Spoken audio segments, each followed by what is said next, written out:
One of the major obstacles they have is that Christians refer, because the Bible refers to Jesus as the Son of God.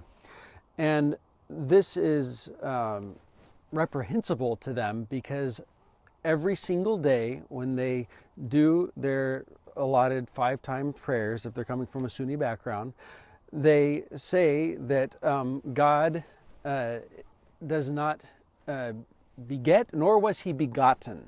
So what that is in normal English is that he doesn't reproduce, basically, and he wasn't produced by anything. And so when they read and hear maybe even the old King James language that he was the only begotten Son, it's so offensive to them, because it comes to their mind that there is this kind of sexual intercourse that God the Father would have had with Mary, and the product would have been Jesus, and kind of like a demigod idea that would have been roaming around in Muhammad's day. And so that's a great misconception that they have, because Christians have never believed that or thought that. And that needs to be addressed, and we'll do that in other films. Another misconception that they have has to do with our belief in the Trinity. Even though the Bible clearly teaches the Trinity in the Old and the New Testament, and you can put it together and see it very clearly, and Christians have explained it, for whatever reason throughout the Muslim world, they believe we worship 3 separate gods, and the Quran even refers to that the 3 gods that Christians worship are the Father, the Son, and Mary. So they even have the concept of the Trinity wrong within the Quran itself. They really have no concept of a Holy Spirit whatsoever.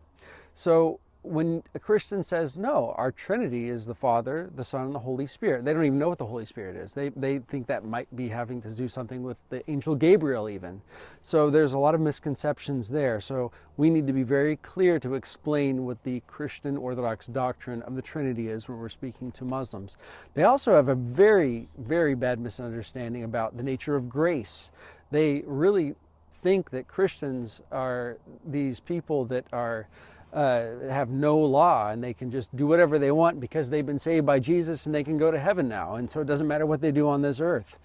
And so the misconception with them is that, well, your religion's so easy. You don't have to do anything. You don't have to do your 5-time prayers. You don't have to do all these different requirements for religion. You just say you believe in Jesus and you're saved, and you can live like you want.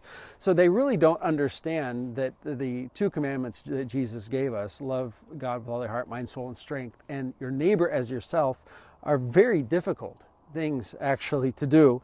And they don't understand what the walk of a Christian is, and what sanctification is, because the idea of sanctification doesn't even exist in Islam or in the Muslim mind. So those concepts are so difficult for them to grasp, but it's very important that those are addressed with them. Another issue, misunderstanding of Christianity, has to do with the nature of atonement as well, and crucifixion.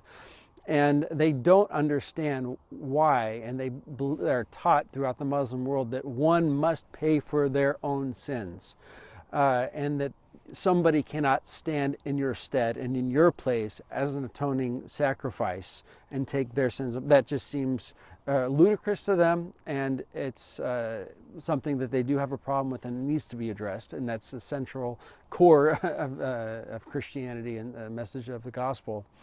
And along with that is that Jesus actually died on the cross. They believe that Jesus did not literally die on the cross, and that somebody took his place, or somebody was meant to look like Jesus on the cross. But because God would never allow his prophets to die, and such a horrible death. And so again, that also needs to be addressed from the scriptures and historical accounts if needs be. But these are some of the main misconceptions that they have about Christianity, or some objections that they have.